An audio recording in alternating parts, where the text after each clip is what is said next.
It's been a while since I've put videos on my YouTube channel. Excuse my ADHD for that, I keep putting off that. And let's start with, if you don't know that by now, I am a Muslim. I am 36 years old, I'm a gamer and a geek and an engineer.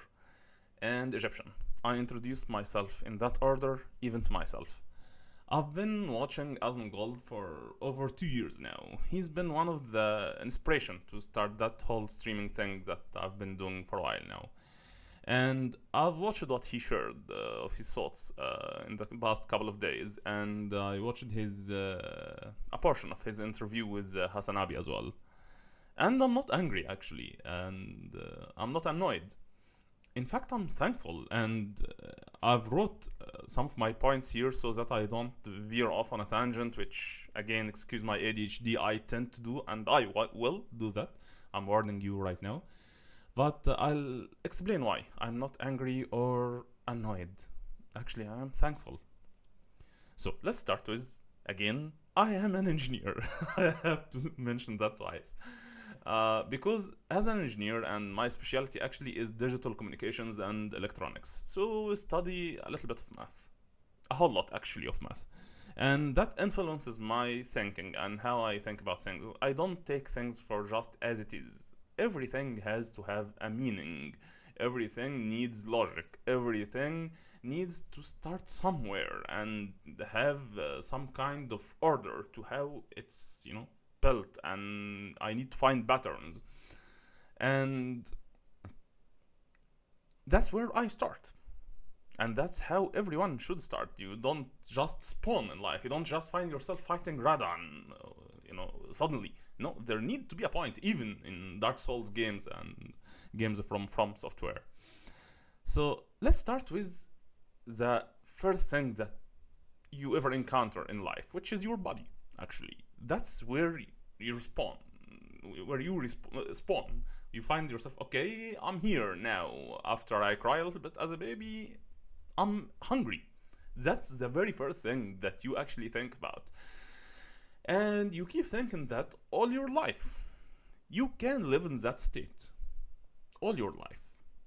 Hunger, feed, hungry, then feed, and so on. But at a certain point, you will move over from that. So this is your first axis. If it's like the x and y and z, the coordinates of your thinking in mathematics, let's make your body the first axis here.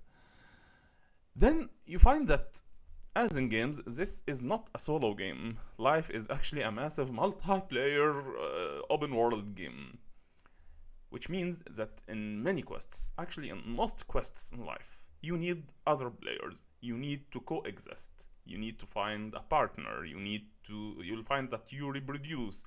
You will grow emotional attachments to those around you. So you'll find that you can't just be your body. You need to have a society. You need to have a guild around you. That's the second axis here, the society. And the third axis is time. One way or another, that's the only thing that we can never change or escape or alter. Time is the only constant in this life. Now, if this is the three axes, let's run the simulation. Just as any other game, let it run for like 100 years, and see what it all goes to show us. And whatever you decide in your head or in that thought experiment, repeat another 100 years, another 1,000 years, another million years, and what is it that you see? So this state of thinking now about the simulation and about thinking of life in those three axes, and that's philosophy now. And humans have spent literally hundreds, maybe thousands of years thinking like that. And the problem is you can keep thinking, but you'll again find yourself hungry. You'll find yourself need to coexist. You'll find yourself need to think about, all right, I'm tired of thinking, now I need to do something else. And you decide, all right, you people go and think while we will go and fetch the food, and those guys there are gonna build shelters, and those guys there are gonna entertain us a little bit and play video games so we can be entertained, and you divide and conquer, right? So after a million years, the philosophers get to find that it all goes back to some questions that never change. Whatever, how many times you run that simulation, you will always find that you're faced with the same questions. The same questions that if you try to answer within the simulation crashes. Things like, what is the meaning of it all? You know, that question that Elon Musk seems to love to always think about. What is the meaning of it all? And he always explains that simulation model and all of that.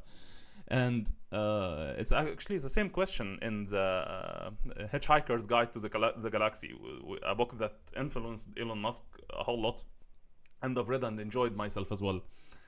Questions like, okay, how to exist actually the right way? So, how much should I eat as a human? If I should I make a lean body, and why would I make a lean body? And if you think about that, you know, how to exist, not just, you know, within your body, but within your mind and within your emotions, that should lead you right directly to nihilism, which is, I think, a whole lot of Asmongold's methodology. Most of his talks, if you see it from the point of view of nihilism, which is that nothing means anything at all, you will understand what I mean. Even if he says that he's not nihilistic. Nihilism simply means that nothing means anything at all, and you should just enjoy existence as you can with what you can, and, well, excuse my language, fuck it all. That's, you know, in the mean language of nihilism. And how to coexist. It goes with that also. But it should lead you to the fourth question, and the most important, which is, what is the power hierarchy here? Because, and that's where we start actually thinking forward, thinking about what to do. You're hungry, you need to eat. So you're gonna try to find something to eat, and then you'll find that a neighbor of yours is also trying to eat what you're eating. So your guys are gonna try to coexist until there is a quarrel, until there is a fight, there is a dispute. How do you solve it? And then you decide, alright, the most powerful is gonna rule, which historically has been always the case. And then you find another society on the other side of the river that are stronger than you guys. And they're gonna, because the stronger is gonna rule, they're gonna conquer you. And then you guys are gonna suffer and think, nah, that can't be it. Why is strength always deemed rule when it's not always just or the right or the most moral? And then you find, okay, what is moral? What is right? What is just? And you start going on and on in that loop until, well, you decide to play video games for for a living. Actually, philosophers been there and ended at the same point over and over and over, which is nothing means nothing at all. Nihilism. If you start thinking about power just for the sake of power and accept that power rules, and then that there are those who has power, and there are those that for the sake of power sacrifice everything until they find that they've sacrificed themselves, you go crazy, and thank you, that's it. So let me just find here my next point. Yeah, which model of life do you wanna exist in? Now that you've understood that, hopefully, and you've seen the simulation run for 100 million trillion time, and understood that power is the start. It's the answer for many of those questions, but even when you have it, you don't have it. Even if you conquer, if you become Alexander the Great and you conquer every other continent on Earth, nah, time still defeats you, disease still defeats you, weakness still defeats you, those around you defeat you, so you're not that powerful. You can actually decide and live like an NPC, which is, again, one of the philosophers that share a whole lot of what Asmon says. He's called Diogenes. I've said that in a video or multiple videos before, I think. Diogenes that decided, oh, nah, fuck it all. I'm gonna live in a barrel. I'm gonna just find a barrel and exist in it, live like an animal, literally like an animal. And even when Alexander the Great heard about that philosopher called Diogenes and asked, alright, I'll prove that no human can resist temptation. And he sent for Diogenes, and Diogenes refused to come to Alexander the Great. And he said, nah, if he wants to see me, he can come to me in my peril, in the street. So he does. Alexander the Great goes to Diogenes and he asks him, you can name whatever it is that you want in life, whatever it is, and I'm gonna give it to you. And Diogenes looks at him and tells him, yeah, okay, please move to the right because you're blocking my sun. That's what I want in life right now. Asmon shares a whole lot of his, in my opinion, and sorry if I am, saying something that I shouldn't say here about Asmon, but in my opinion, he's living like Diogenes. He's existing and enjoying his existence for sure, and accepting the nihilistic way of life.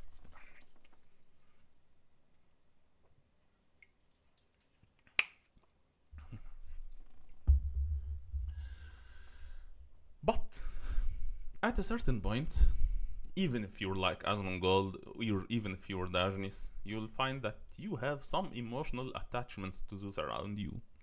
A family member, maybe a partner, a friend, something of that sort.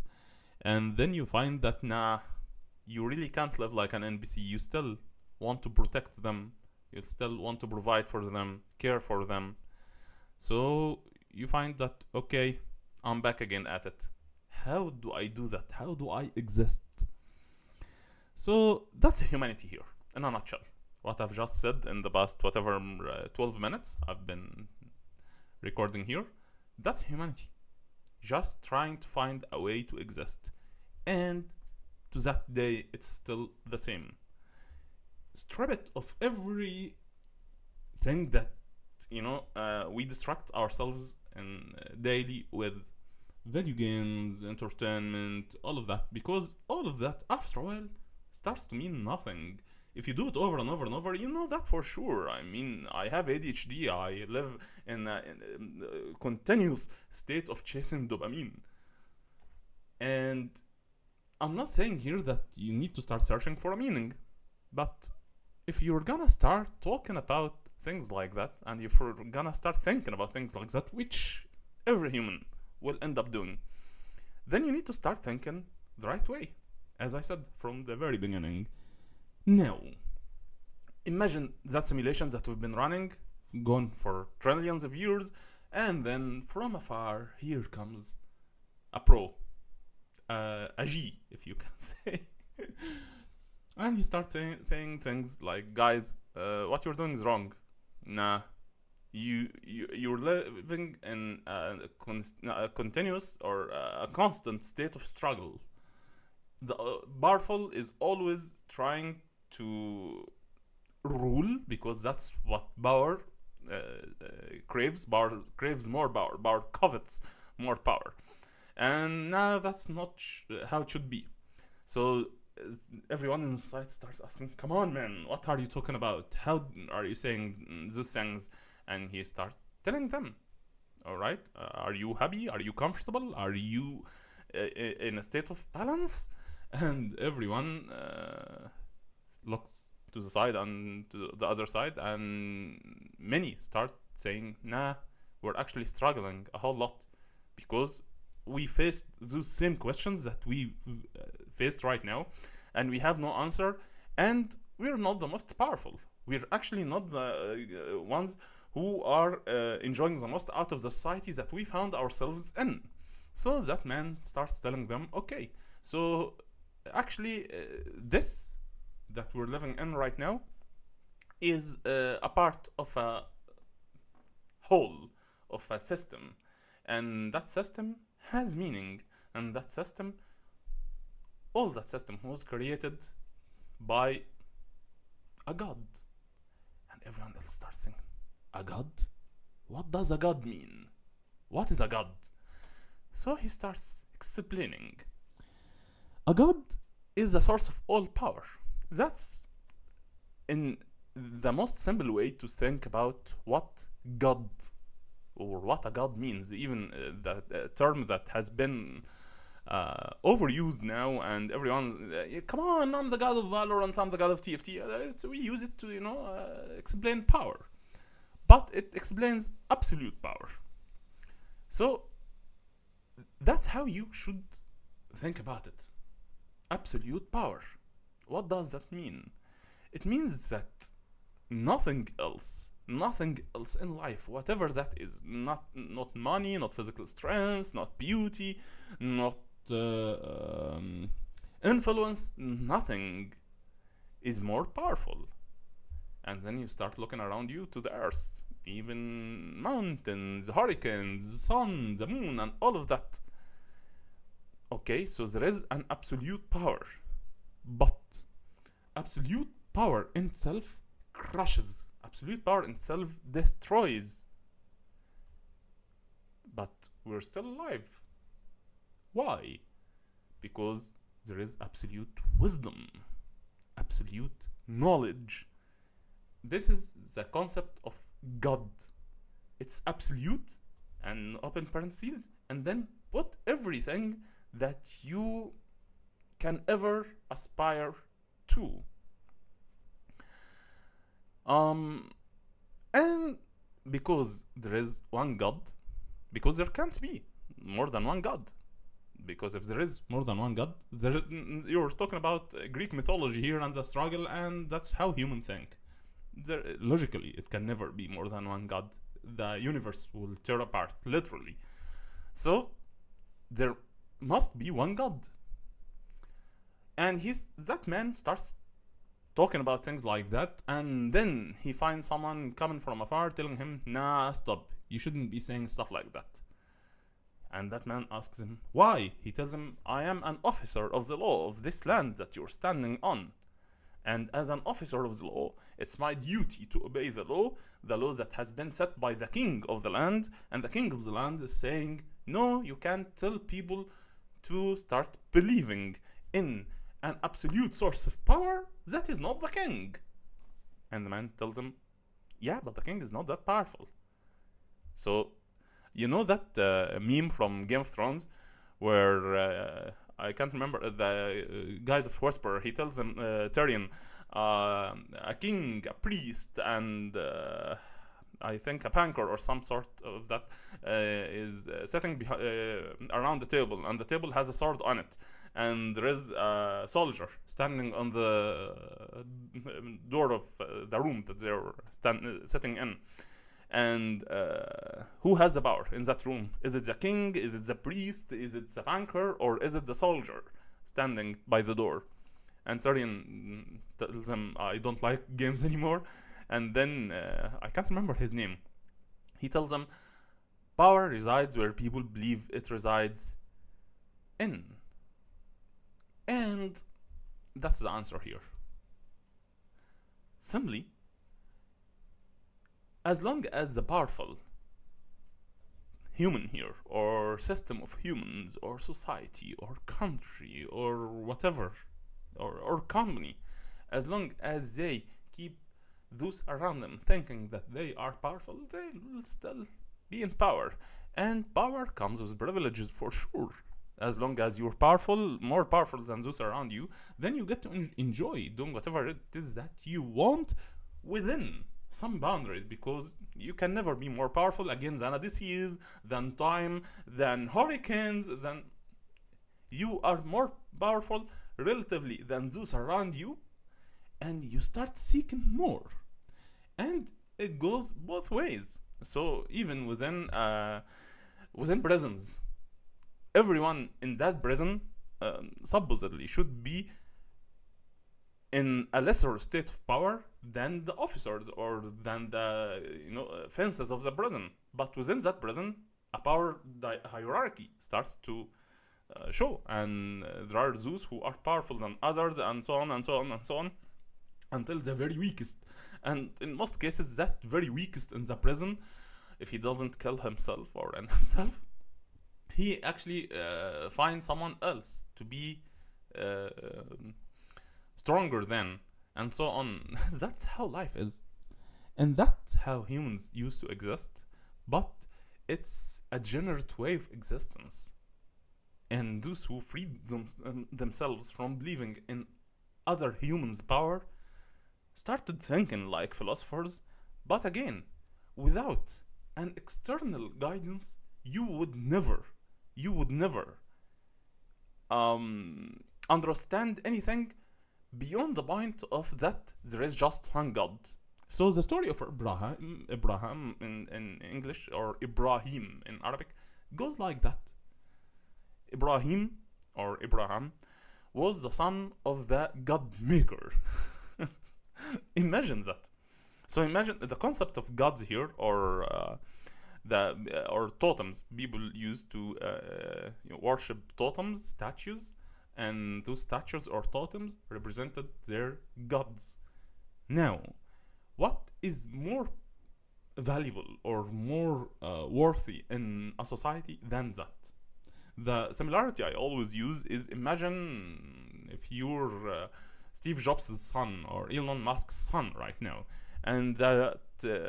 So let's use Elon Musk. I used to tell that story about Steve Jobs, but let's use Elon Musk. Imagine if you are Elon Musk and Elon Musk is your father, sorry, and the bro is actually doing everything in technology that is shaping our current society, and let's assume that he even grows stronger and he starts controlling AI, and he starts controlling automobiles, and he starts controlling communication and all of that.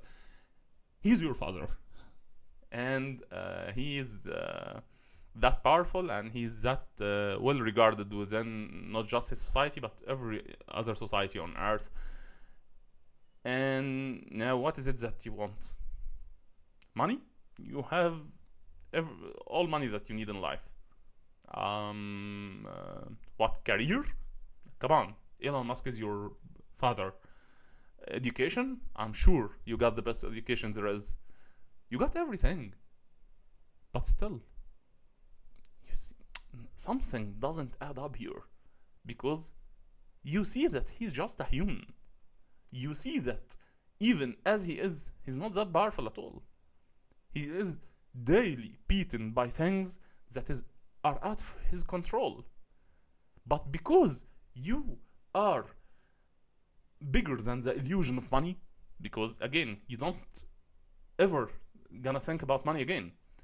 You are bigger than the illusion of academia, because come on, you might be owning multiple universities. You are bigger than the illusion of career.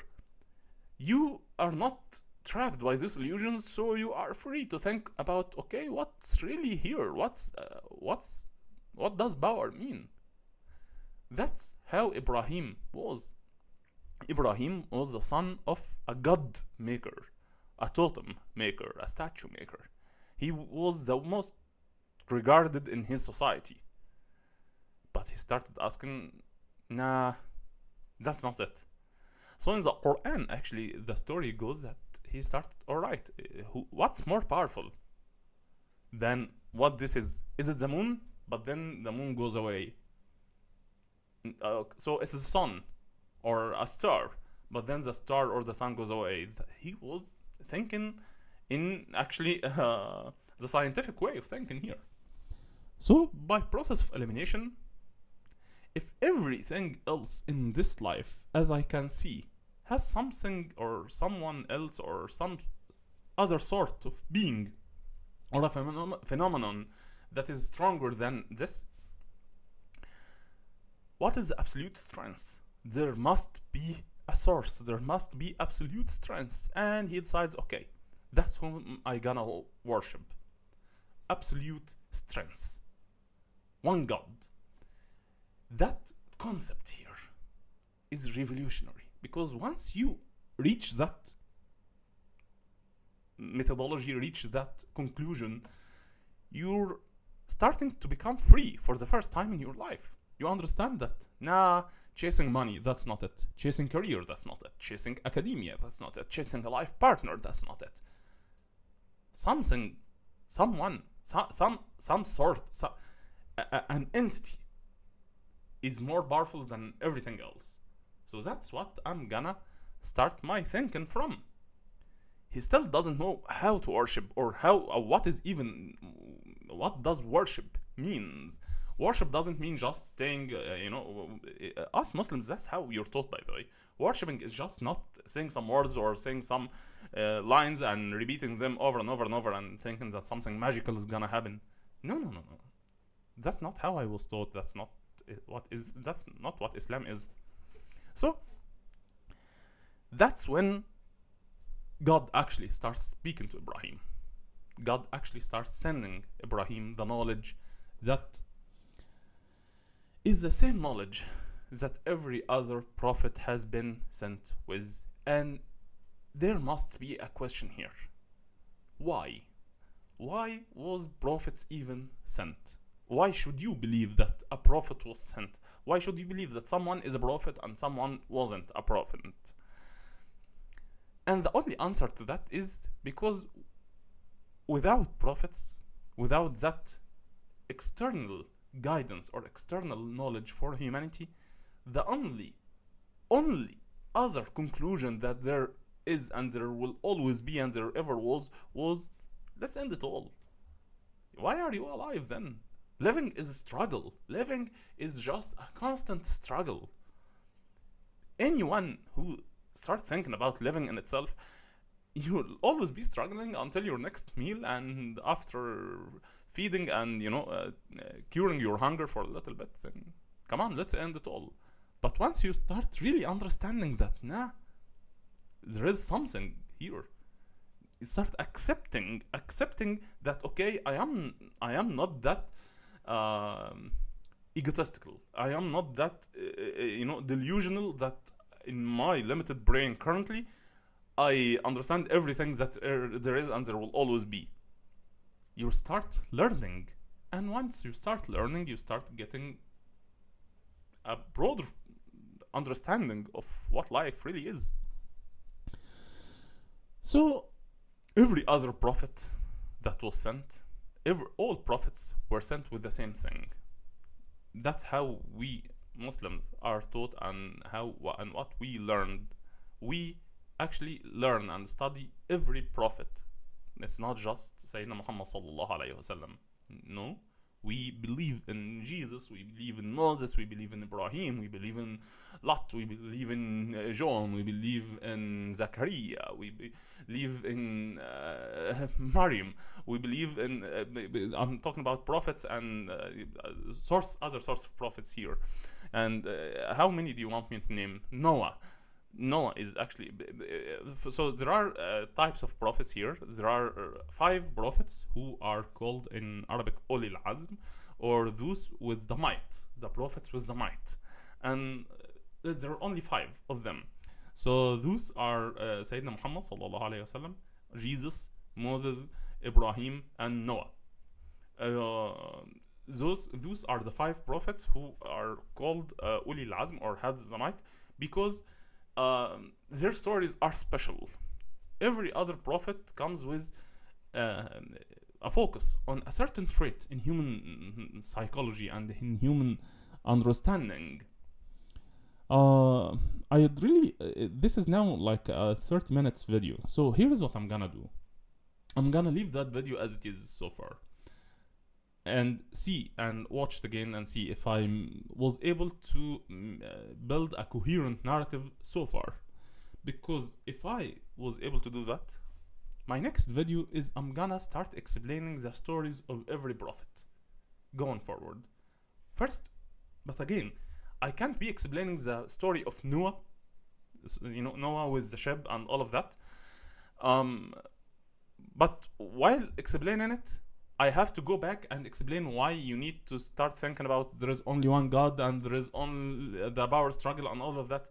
I need to be able to build, So I really hope that I was able to reach that point, that there is no meaning whatsoever to anything in life without understanding that there is just one God, one absolute source of power, of knowledge, of wisdom. If we're here and we agree on all that, then we can start talking about all the other prophets, and how it, the story, how the story developed until Sayyidina Muhammad sallallahu alaihi wasallam. And yes, all of that in my brain ties to what Asman said about Palestinians, because what he talked simply is, yeah, our culture, our Western culture, is better than the Palestinian culture because they are mean to gay people and homosexual people.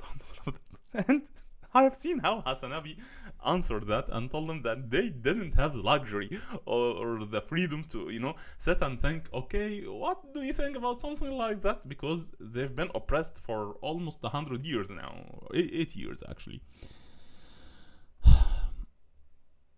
It's more than that. It's more than that. The whole thing with gay people and homosexual people and the whole, rainbow culture currently and all of that, it's more than just, come on guys, in the Middle East they hate gay people. It's not just that. It's not like that. It's you can't just look at things like that out of the context of everything else that is religion, and that is theology, and that is power, and that is the story of humanity, and just focus on that and think, yeah, that's gonna be my rationalization to do whatever it is that is being done right now in the Middle East. So yeah, 32 minutes so far. Hopefully I can find the time to make another video explaining actually the stories of the prophets until I lead to that answer to why in the Middle East there are those thoughts about homosexuality and gay people and all of that. See you later.